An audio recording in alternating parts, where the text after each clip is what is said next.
Sesudah selesai berdoa, kita mengusap wajah kita atau tidak? Toh kalaupun mengusap wajah, ada enggak tuntunannya? Kalau tidak mengusap wajah, ada enggak tuntunannya? Akan begitu. Bismillahirrahmanirrahim. Assalamualaikum warahmatullahi wabarakatuh. Alhamdulillah. Alhamdulillah bi ni'matil iman wal islam. Asyhadu an la ilaha illallah wa asyhadu anna Muhammadan abduhu wa rasuluh. Allahumma salli ala sayyidina Muhammad wa ala ali sayyidina Muhammad. Qala Allah Ta'ala fil Qur'anil Karim, a'udzu billahi minasy syaithanir rajim. Bismillahirrahmanirrahim. Ya ayyuhalladzina amanu taqullaha haqqa tuqatih wa la tamutunna illa wa antum muslimun. Bapak-bapak, ibu-ibu hadirin pada jamaah salat zuhur yang semoga dirahmati oleh Allah Subhanahu wa taala. Pada pertemuan yang lewat kita sudah membahas tentang zikir baik berjamaah atau sendiri, lalu kemudian berdoa sesudah sholat. Apakah ada hadis dan tuntunannya? Sudah kita jelaskan. Kemudian sesudah kita selesai berdoa, doanya terserah mau apa saja. Doa kebutuhan kita, kehidupan sehari-hari, kehidupan untuk dunia dan akhirat. Yang penting kita tutup di doa kita, Rabbana atina fid dunya hasanah wa fil akhirati hasanah wa qina adzabannar. Terserah mau bahasa Indonesia, bahasa Jawa, bahasa Arab tentu lebih bagus. Sekarang begitu kita sudah selesai berdoa, maka kita ngapain? Bapak Ibu, ada yang sesudah selesai berdoa, maka sallallahu ala sayyidina Muhammadin nabil ummihi wa ala alihi wa sahbihi wa barik wasallam walhamdulillahi rabbil alamin. Ada kebanyakan orang begitu dia sudah selesai berdoa, maka dia usap wajah dia. Dia usap seperti ini. Ya kan? Sebagian tidak. Maka ini yang kita bahas. Sesudah selesai berdoa, kita mengusap wajah kita atau tidak? Toh kalaupun mengusap wajah, ada enggak tuntunannya? Kalau tidak mengusap wajah, ada enggak tuntunannya? Akan begitu. Karena yang paling penting itu tuntunannya, ya, hadisnya, pendapat ulamanya. Ini kita bahas, Bapak Ibu. Pertama, Bapak Ibu yang dirahmati Allah Subhanahu wa taala, mari kita baca hadis Rasulullah sallallahu alaihi wasallam dalam kitab Sunan At-Tirmizi di jilid yang keempat dalam kitab saya, halaman 303. Hadis Rasulullah sallallahu alaihi wasallam nomor 3386. Hadis ini dari Umar ibn Khattab radhiyallahu anhu. Kana Rasulullah sallallahu alaihi wasallam idza rafa'a yadayhi fid du'a lam yahuttahuma hatta yamsaha bihima wajhahu. Rasulullah sallallahu alaihi wasallam itu kalau berdoa maka Rasulullah mengangkat tangannya. Maka kemudian Rasulullah tidak menurunkan tangannya sebelum dia usapkan dulu tangannya ke wajahnya. Ini hadisnya Bapak Ibu. Hadis riwayat At-Tirmizi. Sekarang Bapak Ibu, mari kita lihat hadis ini. Itu pula. Loh, kalau kemudian kawan-kawan kita atau saudara-saudara kita ada yang ketika dia berdoa tidak mengusapkan tangannya ke wajahnya, maka kemudian di sini Bapak Ibu, disinilah perbedaan ulama dalam hal menyikapi tentang hadis ini. Ulama kontemporer berpendapat bahwa hadis ini adalah dhaif. Ulama kontemporer itu siapa? Ya ulama-ulama belakangan ini. Sebahagian ulama belakangan ini berpendapat bahwa hadis ini adalah statusnya dhaif. Lalu kemudian kalau ulama-ulama klasik, ulama-ulama klasik, saya lebih memilih pendapat ulama-ulama klasik karena mereka lebih dekat kepada Rasulullah dan keilmuannya juga Masya Allah. Ulama klasik sih, bagaimana mereka berpendapat tentang hadis ini? Mari kita lihat, ya, Imam Ibnu Hajar Al-Asqalani. Siapa Bapak Ibu?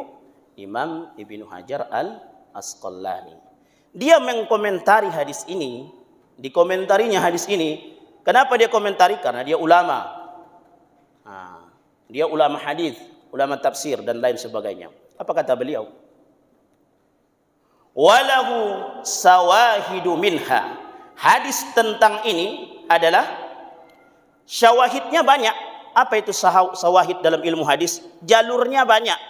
Jadi dia bukan hanya diriwayatkan oleh ulama ini dan ini, ulama hadis yang ini. Bukan hanya itu saja. Banyak periwayatnya.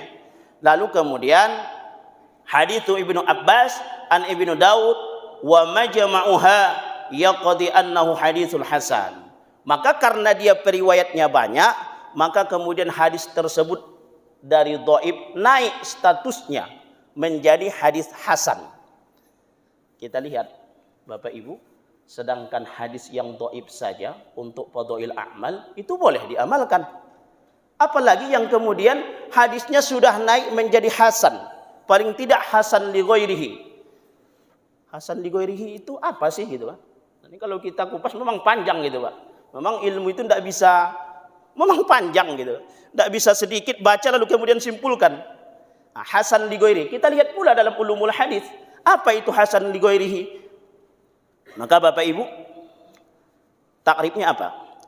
Huwal haditsud dhaif idza rawiya min tariqin ukhra mithluhu au aqwa minhu. Hadis adalah hadis dhaif jika diriwayatkan melalui jalan sanad yang lain yang sama atau lebih kuat. Jadi hadis itu kalau dia statusnya dhaif, lalu kemudian periwayatnya banyak, diriwayatkan oleh ulama-ulama hadis yang banyak, maka kemudian naiklah status hadis tersebut menjadi hasan li ghairi. Jadi status mengusap wajah, berdoa, lalu kemudian diusap wajah kita, maka ulama Ibnu Hajar Al-Asqalani itu berpendapat hadis tersebut telah naik statusnya menjadi hasan li ghairi. Jadi begitu, Pak. Boleh diamalkan? Tentu boleh. Hadis yang dhaif saja kalau untuk fadhail a'mal diamalkan tidak apa-apa. Apalagi kemudian hadisnya itu sudah naik statusnya, tentulah lebih boleh lagi.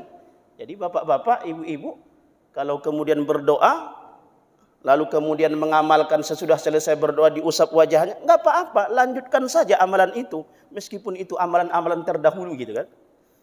Kan ada orang itu enggak ada dalilnya tuh, kan ada yang begitu tuh, Pak. Itu enggak ada hadisnya tuh, padahal dia enggak baca hadis, dia enggak membaca kitab ulama. Siapa sebenarnya Ibnu Hajar Al-Asqalani ini? Ini ulama besar, Pak, bukan ulama kaleng-kaleng. Ulama besar, ulama hadis. Bayangkan umur 12 tahun Imam Ibnu Hajar Al-Asqalani ini itu sudah diangkat menjadi imam muda di Mekah. Masya Allah. Umur 12 tahun. Dan dia melanglang buana mencari ilmu kemana-mana. Ia pergi ke Mesir. Bayangkan tuh ke Mesir. Lalu kemudian kemana? Dia pergi ke belahan dunia lainnya. Dia pergi ke Yaman. Dia pergi, pokoknya dia belajar ilmu, Masya Allah, luar biasa. Luas sekali ilmu Imam Ibnu Hajar Al-Asqalani. Sehingga kemudian dia terkenal menjadi ulama disiplin ilmu yang begitu banyak. Tafsir iya, hadis iya, ilmu gramatika Arab ya tentu. Ulama besar. Bayangkan Imam Ibnu Hajar Al-Asqalani itu, Bapak Ibu, dia bisa membaca kitab Bukhari dari zuhur sampai ke asar tamat tuh, Pak. Hanya dengan 10 kali duduk. Kitab Sahih Bukhari itu banyak, Bapak Ibu. 7.563 hadis tersebut. Itu kitab Bukhari. Dia baca dari zuhur sampai asar 10 kali duduk. Itu Imam Ibnu Hajar Al-Asqalani. Jadi kemudian kalau dulu Bapak Ibu, ketika dikatakan qara'tu hadzal kitab, baca kitab. Jadi kalau mereka kemudian belajar ke ulama, ayo baca kitab. Itu baca kitab di situ adalah bukan diambil buku lalu kemudian dibaca seperti ini dibalik. Itu maksudnya adalah ketika disuruh gurunya untuk membaca kitab itu hafal, Pak. Itu ulama dahulu. Kitab Sahih Bukhari ya hafal, Sahih Muslim ya hafal. Bayangkan memang ulama besar. Jadi wajar dia mengkomentari hadis ini. Kenapa? Hak dia itu. Kita bukan hak kita mengkomentari hadis ini. Kenapa saya katakan bukan hak kita? Hadis arba'in aja kita nggak dapat. Hadis arba'in, Pak. Berapa tuh? 42 hadis. Itu memang ulama, Masya Allah. Dan dia Bapak Ibu yang dirahmati oleh Allah Subhanahu wa taala, keilmuannya Masya Allah, dan dia wafat di Mesir pada tahun 852 Hijriah. Orangnya soleh, keilmuannya luar biasa, dan disolatkan lebih dari 50.000 jamaah di dekat kuburan, berdekatan dengan tidak jauh dari kuburan Imam Lais, ya, Imam Lais. 50.000 jamaah yang menyolatkan dia itu terdiri dari sultan dan gubernur. Wah, memang ulama besar. Karya beliau, Masya Allah, ya, Fathul Bari, kemudian Bulughul Maram kitabnya, kemudian disarah lagi yaitu kitab Subulus Salam. Jadi wajar diterima di Indonesia keilmuan beliau karena memang di Indonesia itu ulama Imam Ibnu Hajar Al-Asqalani ini bermadzhab Syafi'i, dan itu kebanyakan Indonesia memang bermadzhab Syafi'i. Bapak Ibu yang dirahmati oleh Allah Subhanahu wa taala. Jadi begitu keilmuan dia. Jadi kemudian apa kesimpulan hadis yang kita baca pada kesempatan kali ini? Ketika seseorang berdoa, ada tuntunannya ketika sedang selesai salat dia berdoa, lalu kemudian dia usap wajahnya. Walhamdulillahirabbil alamin. Dia usap wajah dia. Maka kemudian hadis itu kata Imam Ibnu Hajar Al-Asqalani telah naik statusnya menjadi hasan, paling tidak hasan li ghairi. Boleh diamalkan? Tentu boleh, Bapak Ibu. Tapi kemudian kalau ada kawan-kawan kita atau saudara-saudara kita yang dia berdoa tidak mengusap wajahnya, ya tidak masalah. Itu ulama kontemporer yang berpendapat seperti itu, ulama Saudi Arabia, nggak apa-apa. Lagian kan Bapak Ibu, perkara mengusap wajah ini kan perkara sepele. Belakang ini aja menjadi masalah. Ada kawan kita yang mengusap wajahnya, oh itu nggak ada hadisnya tuh, kata.